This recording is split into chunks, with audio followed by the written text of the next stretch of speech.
bonsoir, bienvenue à vous. C'est un plaisir de vous retrouver sur Média TV dans On se dit tout. Et comme vous avez pu le suivre, eh bien, nous allons parler de prévention et de lutte contre l'hypertension artérielle, ce tueur silencieux comme on l'appelle et comme justement l'OMS, l'Organisation mondiale de la santé, le surnomme. Et on va en parler justement pour voir quels sont ces symptômes qui peuvent apparaître, que l'on peut parfois négliger et qui orienteraient éventuellement vers l'importance, en fait, vers le dépistage de l'hypertension. J'en parle tout de suite avec le professeur Ahmed Bennis.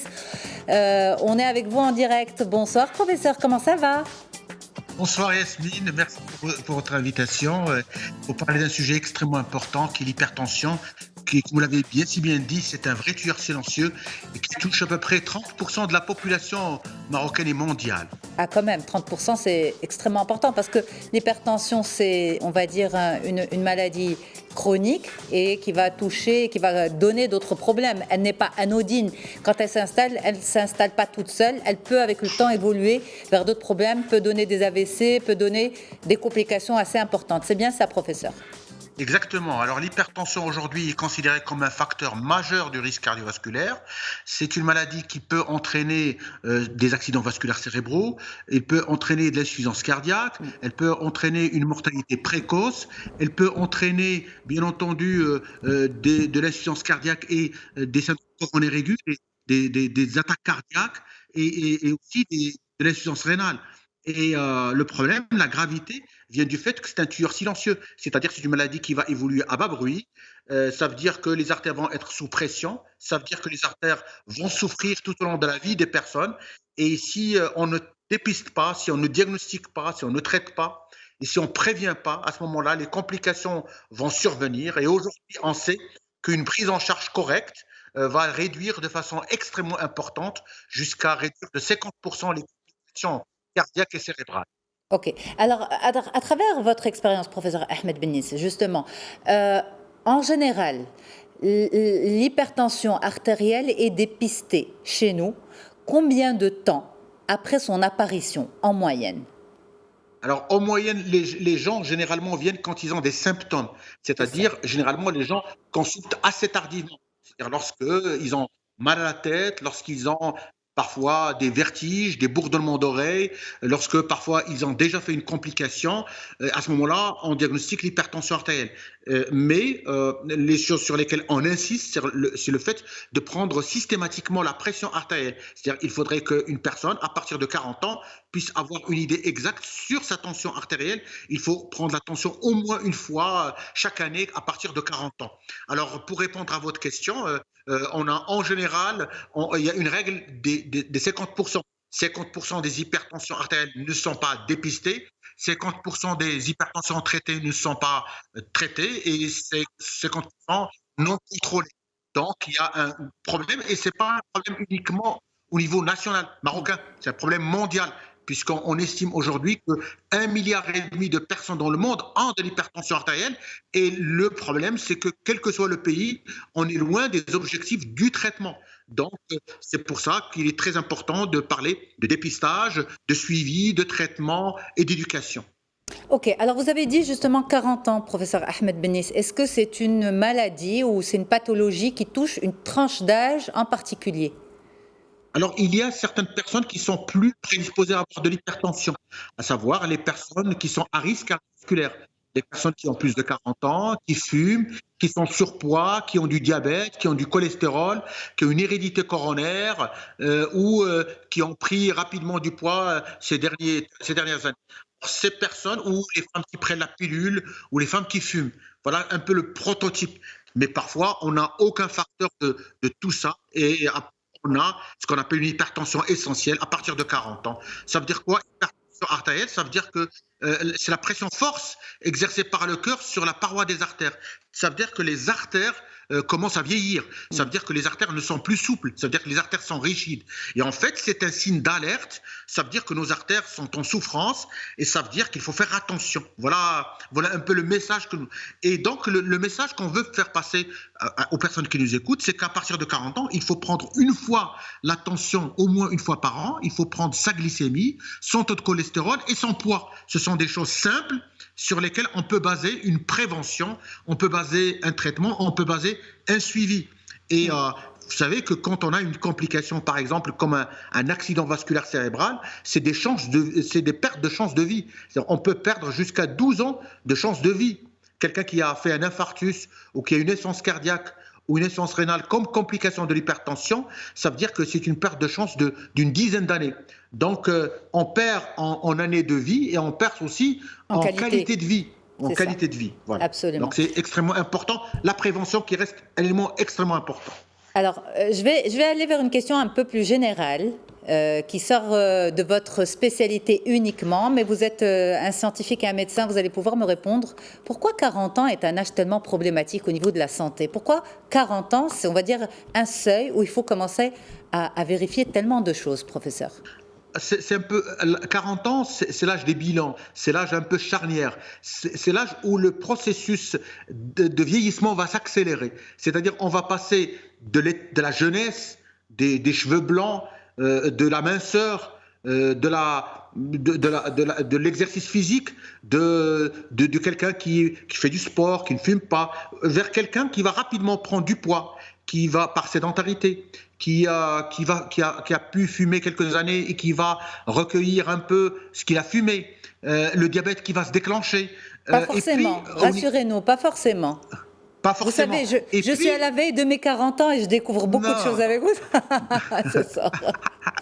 C'est vrai, en plus. Êtes en bonne santé. Vous êtes en bonne santé. Mais généralement, les personnes à partir de 40 ans, c'est un peu le profil. Les gens prennent du poids, ils ont fumé, ils ne font pas assez de sport, ils ont du cholestérol.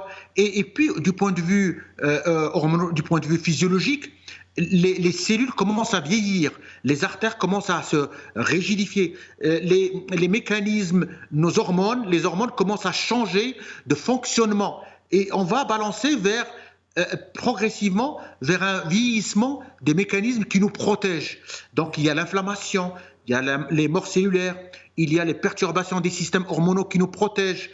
Tous ces mécanismes vont faire qu'à partir de 40 ans, tout ça va s'accélérer. Alors, on a la possibilité aujourd'hui de retarder ce vieillissement comme ce que vous faites. Vous êtes mince, vous ne fumez pas, vous faites du sport, vous avez une alimentation saine. Mais à l'inverse, si on prend une personne qui ne fait pas de sport, qui fume, qui a du diabète, qui a du cholestérol, qui a du ventre, qui a eu déjà le père qui a eu un infarctus, la mère qui a fait un accident vasculaire, qui ne prend ni tension, ni glycémie, qui ne s'occupe pas de sa santé, et qui continue à grossir. Voilà le prototype de personne chez qui le processus de vieillissement va être plus accéléré. Et aujourd'hui, on a des preuves scientifiques qu'on peut retarder ce vieillissement cellulaire, qu'on peut retarder le vieillissement en général. Aujourd'hui, on vit jusqu'à 80 ans. Pourquoi? Parce qu'on vit mieux, on a une meilleure qualité de vie, on s'occupe mieux de sa santé, on fait du sport, on ne fume pas, on est plus mince. Et tout cela, on le gagne en années et en qualité de vie. En qualité, absolument. Surtout ça, en fait, qui est important, c'est la qualité de vie à l'intérieur et à l'extérieur. Alors, professeur Ahmed Bennis, vous avez dit quand les symptômes se déclenchent, apparaissent, c'est que la maladie s'est déjà bien installée. Et en même temps, on voit que certaines personnes peuvent ressentir des symptômes, mais les balayer du revers de la main.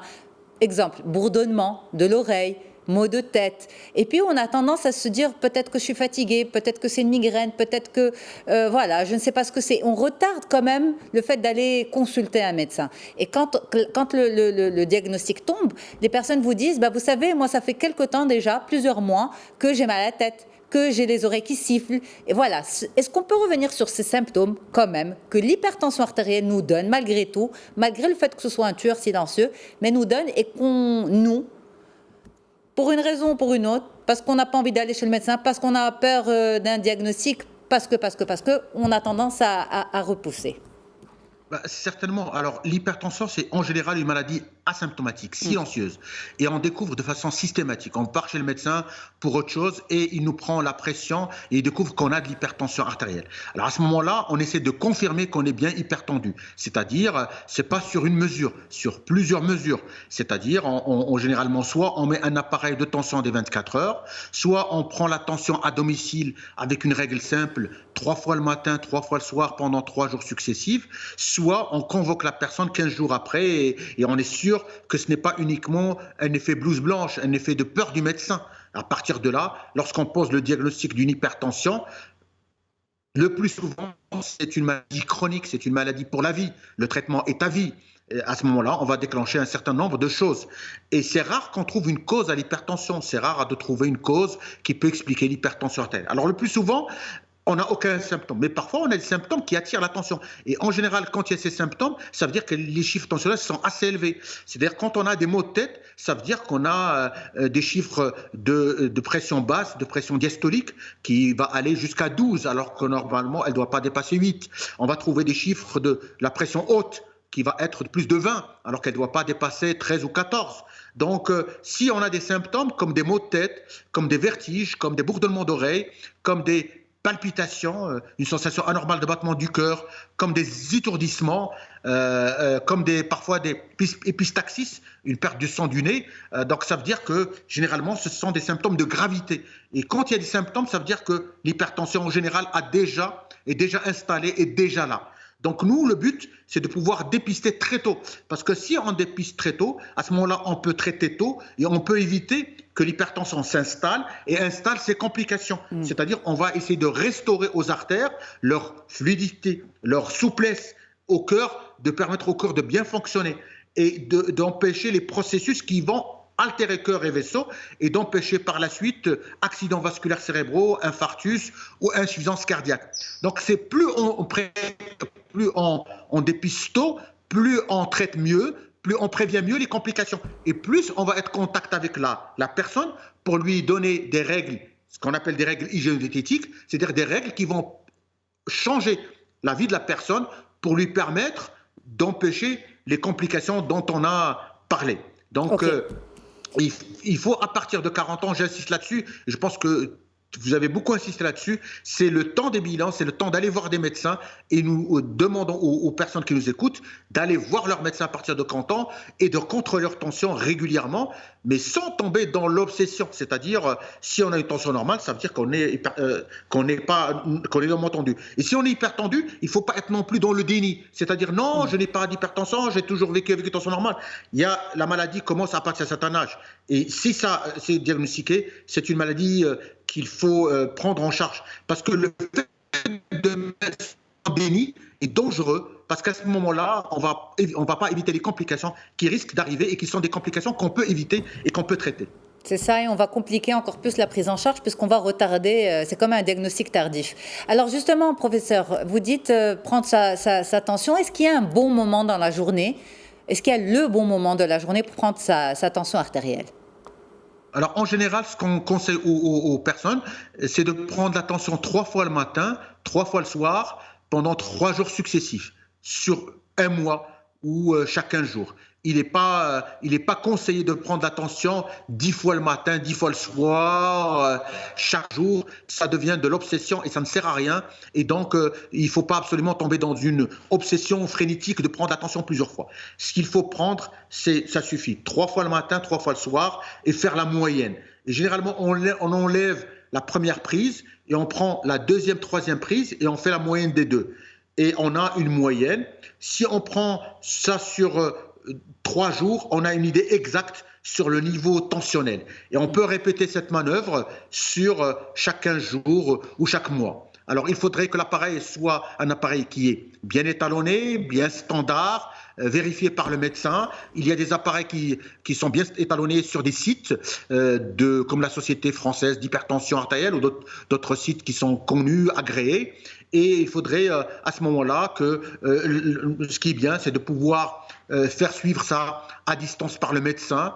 Aujourd'hui, la télémédecine évolue énormément et à partir de là, on peut tout à fait suivre les personnes même à distance, surtout en ces périodes un peu difficiles de Covid et de confinement ou de médecine à distance. Et ça peut aider énormément dans la prise en charge des hypertendus. En parlant de Covid, justement, professeur Bennis, est-ce que les personnes souffrant d'hypertension artérielle sont des personnes vulnérables au virus? La réponse est oui. Les hypertendus, surtout à partir de l'âge de 65 ans, les hypertendus diabétiques, les hypertendus obèses, en surpoids ou porteurs d'une maladie chronique sont à risque d'avoir une maladie, avoir le Covid. Et parfois avoir malheureusement des Covid graves. Et le diabète et l'hypertension artérielle et le surpoids. Alors, par contre, il n'y a pas de relation directe entre les traitements que les hypertendus prennent, que nous prenons pour l'hypertension artérielle, avec la gravité du Covid. Il y a eu à un certain moment une certaine polémique sur ça, mais aujourd'hui, il n'y a pas toutes les sociétés savantes disent que les hypertendus doivent continuer à prendre leur traitement, qu'il n'y a pas de relation entre le traitement et l'atteinte du Covid, et il faudrait absolument rester en contact avec le traitement, parce que n'oublions pas qu'il y a des conséquences du Covid qui sont graves et qui sont sérieuses, mais en même temps, il y a des risques des maladies qui ne sont pas Covid, en particulier des maladies chroniques, comme l'hypertension artérielle. Et donc, il faudrait ne pas arrêter. Et le message que j'ai adressé aux téléspectateurs et téléspectatrices, c'est qu'il ne faut pas arrêter votre traitement. Si vous êtes hypertendu, continuez à prendre votre traitement, ne changez pas votre traitement, sauf avis médical. Parfait. Alors, peut-être pour finir, alors c'est vrai que le but de cette émission d'aujourd'hui avec vous, c'est de chercher ces signes qui pourraient éventuellement emmener à un dépistage. On l'a compris, il n'y a pas forcément de signes. C'est malheureusement une maladie silencieuse. D'autres l'appellent carrément le tueur silencieux. Et on va dire que c'est assez noir comme image. Mais bon, on a aussi évoqué ces symptômes plutôt discrets comme les maux de tête, les bourdonnements, etc.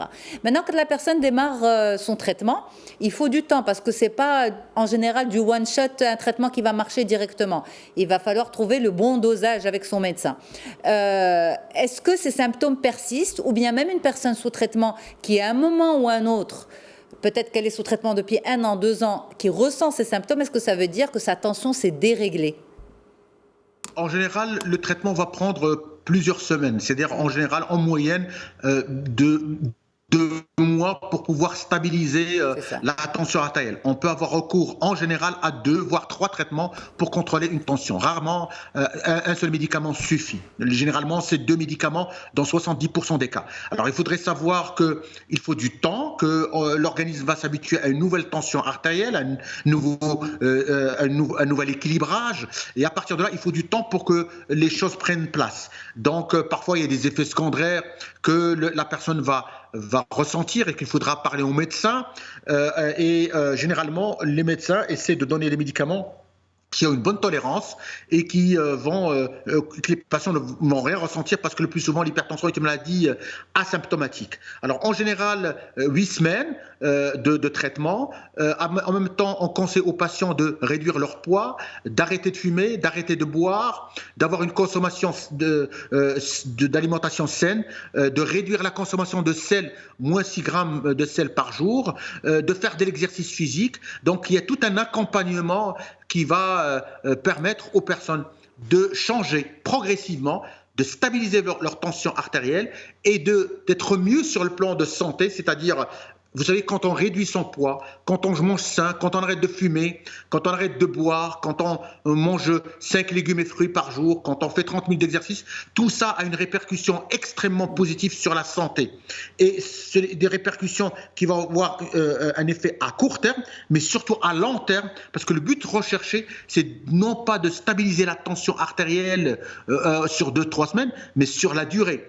Et il faudrait savoir que ce qui est extrêmement important, c'est qu'une fois la tension s'est stabilisée et qu'on ne sent rien sous traitement, il ne faut pas arrêter le traitement. Absolument. Parce que le plus souvent, les gens se sentent bien, ils ont une tension contrôlée, ils arrêtent leur traitement et à partir de là, la tension va réaugmenter et ils peuvent faire des complications par la suite. Voilà. Et donc, ce qui est extrêmement important, de ne pas arrêter le traitement une fois la tension contrôlée.